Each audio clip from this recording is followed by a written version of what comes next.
Welcome to Honest Whispers Review to Sale. On this video I'll be reviewing DC Comics Unlimited Wave 2 action figure, Wonder Woman, the New 52. It was released by Mattel back in February 19th, 2013. The designers are Bill Benecke and Mike Guarniere. The sculptors are Dahlberg, Eric Treadway, Horsemen Studios, Eric Mayse, and Jim Preziosi. This figure is approximately 6 inches tall from head to toe, and it doesn't come with the base, but it does come with a sword as an accessory. And I wouldn't call the lasso an accessory because you can't detach it. It is permanently attached. So it just comes with the sword basically. I'm gonna go over 6 different categories to review this. First category is design. Basically covers the look, the concept, and for an action figure, of course, the points of articulation. And for this figure, it does have 18 points of articulation. Basically, 2 shoulders, basically the biceps, elbows, wrists, hips, thighs, knees, ankles, 1 on the torso, which can only twist, and 1 on the neck. But there are some designs, flaws in the designs, and a lot of times when you have all this articulations, you have a potential to do a lot of different poses. Unfortunately for Wonder Woman, you really can't do too much with her. At least with the arms, you could do a lot of different poses. You could even do a dual wielding action with the sword, or just hold it with 2 hands.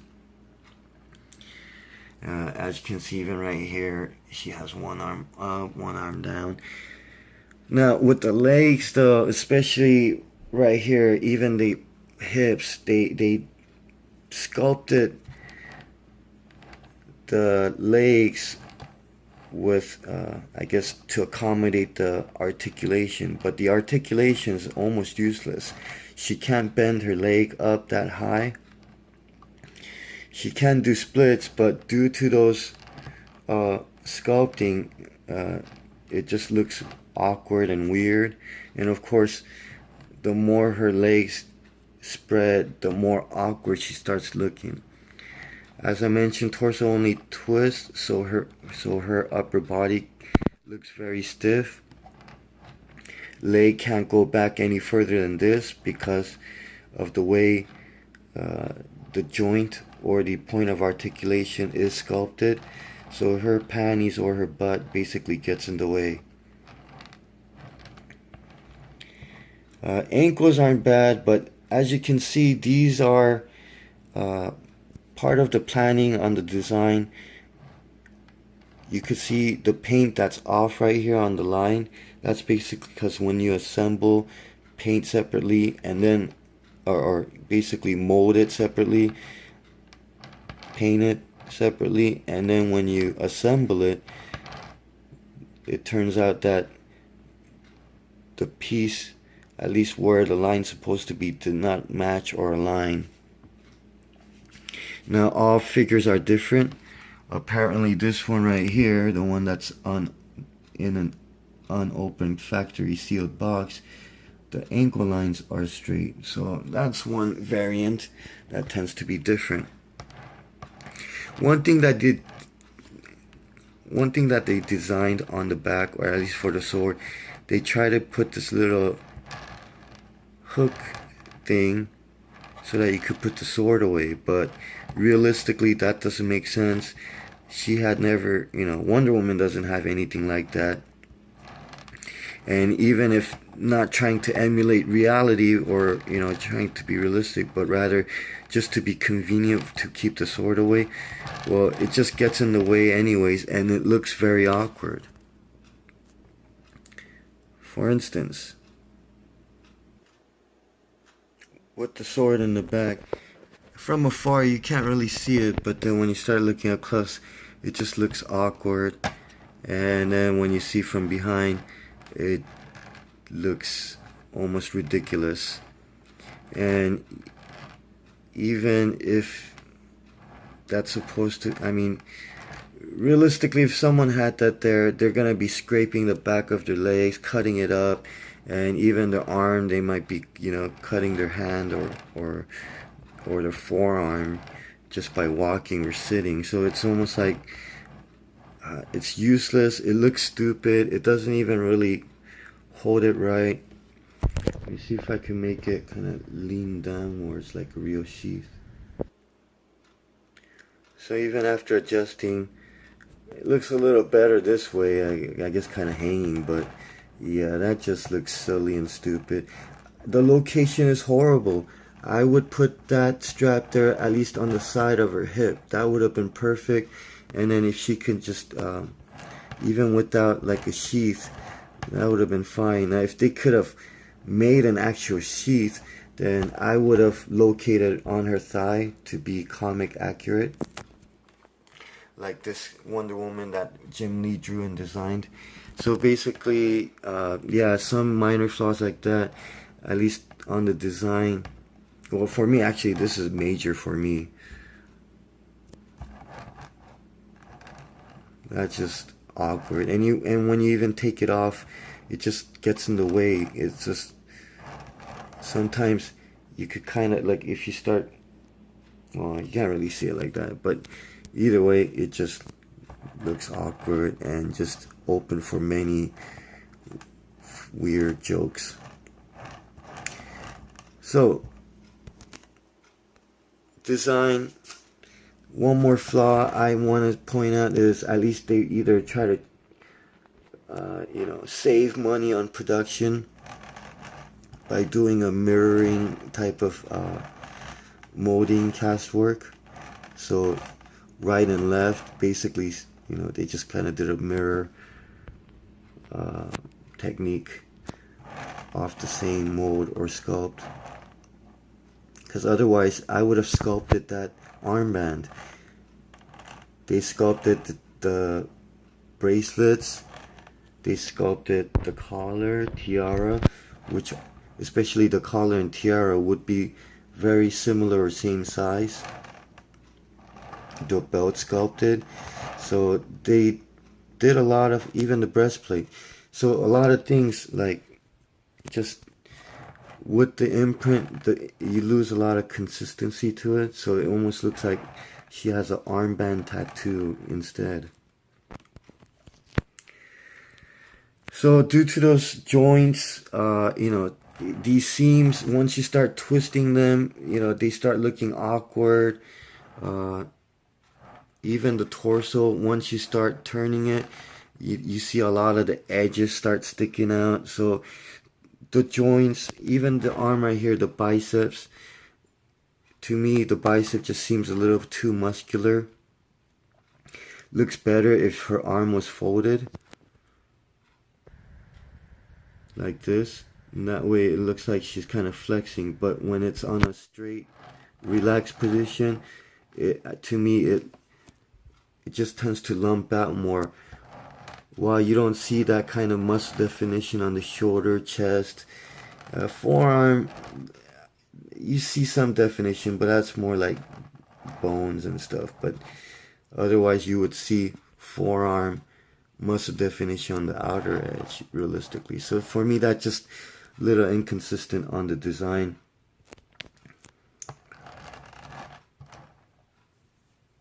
And this arm is even more noticeable when you fold it down or straighten it. So design, I give the score a 6 out of 10.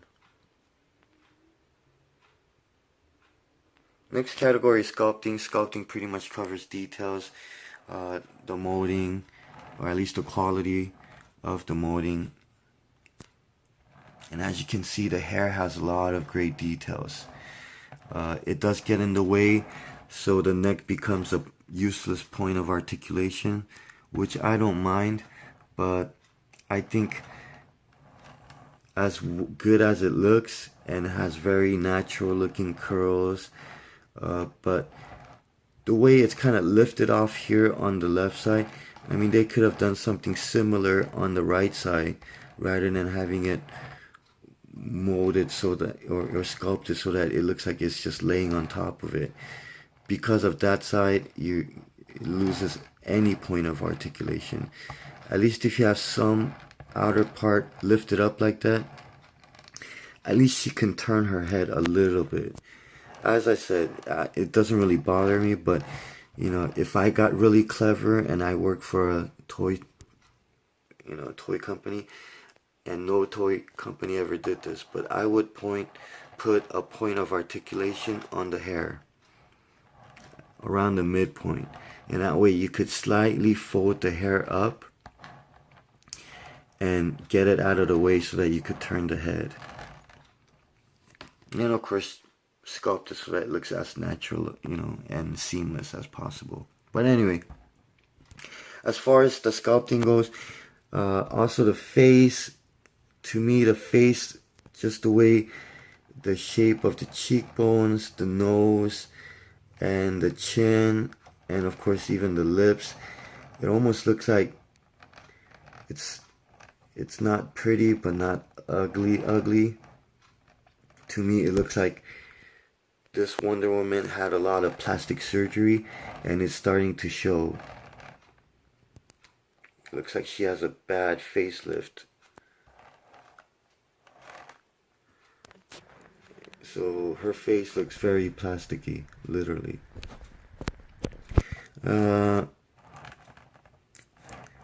As I said, I mean, this is more planning, but otherwise, the joints really could have been better, at least the point of articulation. And as far as the molding quality goes, this is one of the worst ones I've seen, where you get this huge seam line right here, and it's consistently bad. Right side, you don't see anything, all nice and smooth. Her left side, left breast, you see that huge crease. And I said consistently bad because even on this factory sealed figure has the same crease. You see a lot of those sharp seam lines everywhere from the hips. Get this outer side of her thighs. It's like a sharp line. Even on this thigh, it's almost like two pieces. If you just look at the thigh, it's almost like, is that like a robot leg? Why does that have a seam like that? Front of the knees and the boot. Her left boot's not as bad, but look at her right boot. You see this really sharp line. So this is the quality of Mattel's production, and I say that because you see that consistently even on this. All the same seam lines. Of course it's a little bit blurry, and this is in a bag because it's actually supposed to be a collector's condition one, which I'll explain. But anyway, this sculpting overall, it could have been a lot better, but I think the design and the planning just kind of helps sculpting look a little worse than it really is. So for the sculpting score, because you do still have a lot of good details, like in the ankles, nice natural wrinkles. The costume overall is done really well. See all these like indented lines, breastplate, pretty symmetric, accurate. Even on the back of the costume, the belt, sword even has some pretty good details. So overall it's really good, but it's just certain areas like the face, all these, you know, seam lines, Due to that, I give the sculpting score a 7 out of 10. Next category is colors. Basically covers the painting, the quality of the paint, the imprinting, and accuracy of the colors. And as you can see, this is very accurate color wise, especially with the new 52 design. And this one, they did use, it doesn't have really gloss finish, but they did use like a metallic silver, so it does have some shine to it, and it does stand out from the regular red and blue. As I mentioned, the face overall painted okay, eyes are symmetrical, but the little rosy cheeks, I guess they airbrushed her cheeks a bit. That contributes to the plastic surgery face a bit, and so it looks kind of weird. Certain angles looks worse.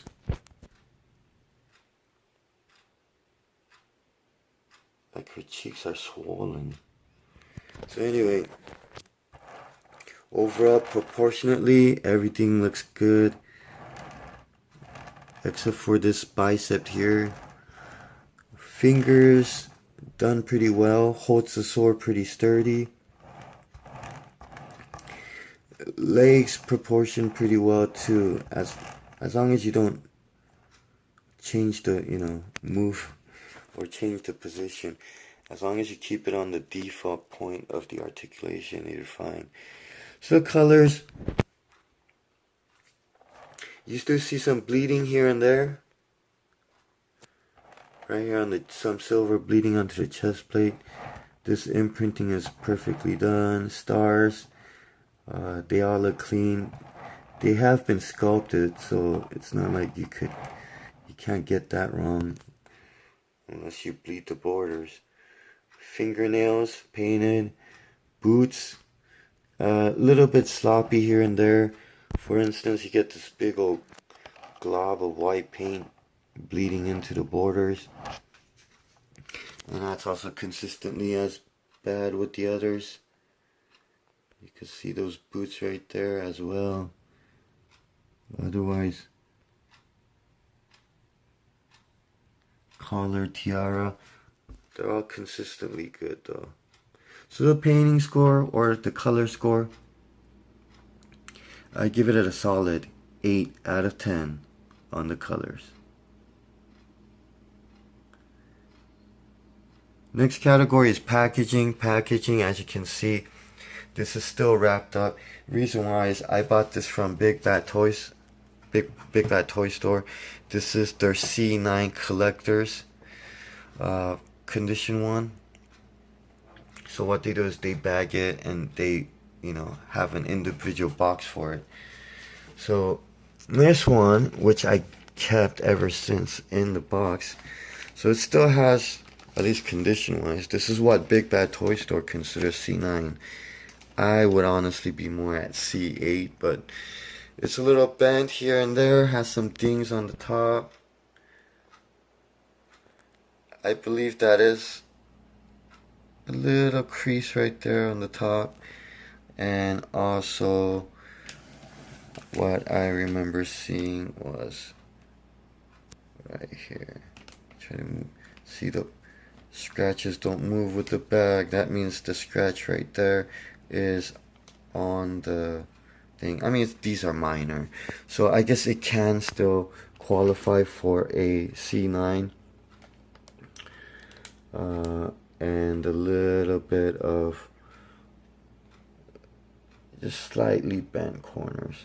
So otherwise, that's just the condition. But as far as the packaging grade goes, which I grade on the design, this is basically a bubble card packaging, and I like it. It has a lot of intricate designs. It has a unique shape. It's not your average rectangle, which is a plus and minus, because it makes it unique, but at the same time it's really hard to store it with other things, because you get this weird round edge or curved edge, and then this side's like you get this more flat. But even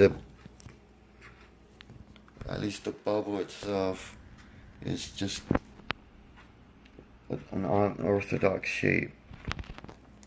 I do like how they have this DC Comics Unlimited.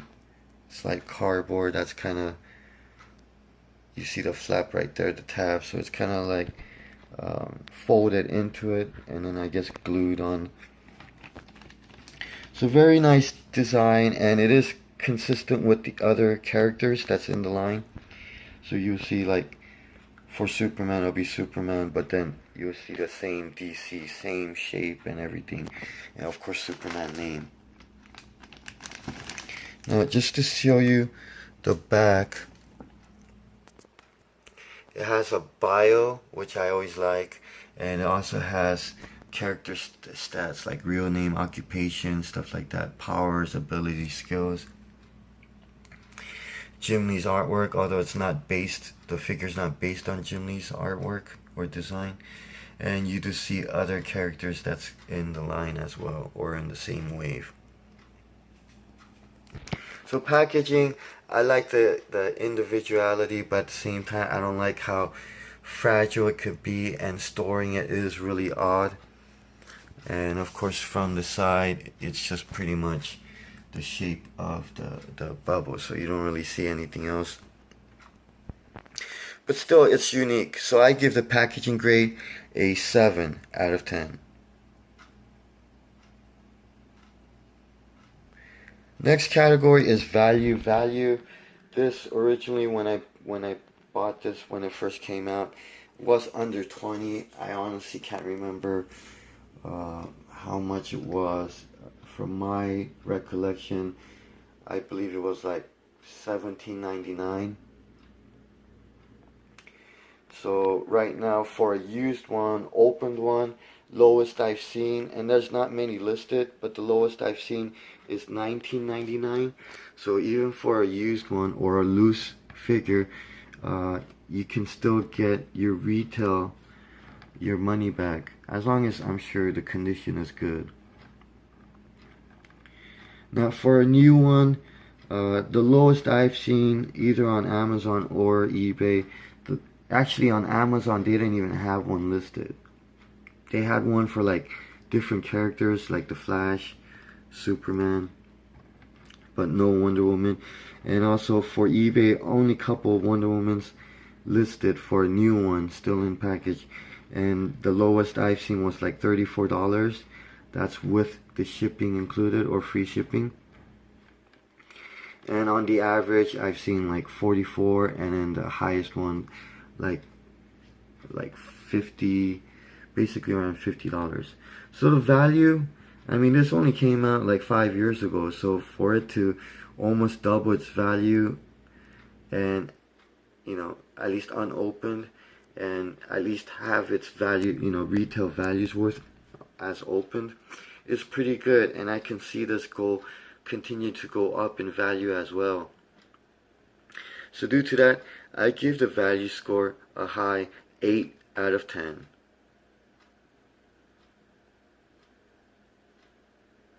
Finally leads to the overall category, which basically accumulates the 5 prior categories: design, sculpting, colors, packaging, and value. And for me, overall, I do like this, but I have my complaints, especially just the way that little loop thing is designed, and the way the face kind of looks, and of course the way a lot of these articulations is kind of useless. So, but at the same time, I like the way the costume is done. I like the articulation of the arms, because as I mentioned, just, you know, holding the sword, able to hold the sword with two hands and still look natural. And I could put the sword in front of her, or she could be holding the sword kind of above her head. So that kind of works. And overall, her body, I like the proportions of her body overall. It's not too muscular except for the biceps, and at the same time, it's not too feminine or too skinny. So good balance in that. As I said, there are some molding issues. Not just, I forgot to mention, not just the seam lines, but if you start looking, her thighs, there are some like rough edges where it's not completely smooth. So you see like a dimple here on the left side, and then right here on the inner you see some, so it almost looks like Velveeta cheese, like she has some cellulite in certain areas. And these are very minor. Of course, when you start looking from a normal distance, those are all unnoticeable. But that's actually how I am. So for me, I do look at things very up close. And for me, that's why my overall score for this is just above average, 6 out of 10.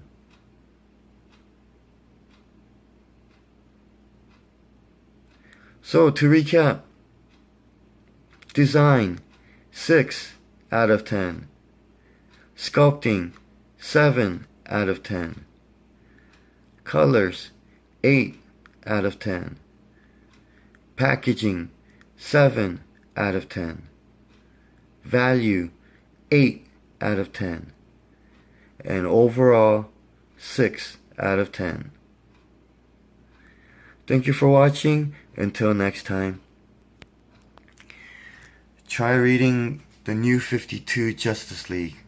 It's pretty good, and they actually made an animated film version of it.